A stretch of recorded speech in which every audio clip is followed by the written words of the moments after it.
54 రోజుల వయసున్న చిన్నారికి వచ్చిన ఆరోగ్య సమస్య రాష్ట్ర ఎస్సీ అభివృద్ధి సంక్షేమ శాఖ మంత్రి కొప్పుల ఈశ్వర్ను కదిలించింది. జగిత్యాల జిల్లా ఎండ్లపల్లి మండలం కొండాపూరు గ్రామానికి చెందిన ఇప్పల కమలాకర్ మమత దంపతులు హైదరాబాద్లో మంత్రుల నివాస ప్రాంగణంలో మంత్రి కొప్పుల ఈశ్వర్ను కలిశారు. తమ కుమారుడికి వచ్చిన గుండె సంబంధించిన వ్యాధి తీవ్రతను మంత్రి దృష్టికి తీసుకొచ్చారు.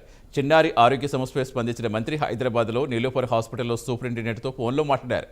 చిన్నారికి వెంటనే అత్యవసర వైద్య సేవలు అందించాలని ఆదేశించారు. అవసరమైతే ఆపరేషన్ చేయాలని సూచించారు. వెంటనే కార్యాలయ సిబ్బందిని ఇప్పల కమలాకర్ మమత దంపతులతో పాటుగా నీలోఫర్ ఆసుపత్రికి పంపించారు. చిన్నారి వైద్యంపై మంత్రి స్పందించిన తీరుతో ఆ దంపతులు సంతోషం వ్యక్తం చేశారు. అదే మా కాన్స్టిట్యూన్సీ నుంచి ఒక బాబు అయితే హార్ట్ లో హోల్ ఉంది, దీనికి సర్జరీ అవసరం ఉంది. సర్జరీ అవసరం ఉందని డాక్టర్స్ చెప్పినట. ఇలా మా కుమార్ నుంచి పంపిస్తున్నా, ఇమీడియట్ గా టెస్ట్లను చేయించేసి సర్జరీ అవసరం ఉంటే డేట్ ఇచ్చేయండి సార్. కొద్దిగా స్పెషల్ కేర్ తీసుకోండి మా కాన్స్టిట్యూన్సీ పిల్లలు. Thank you.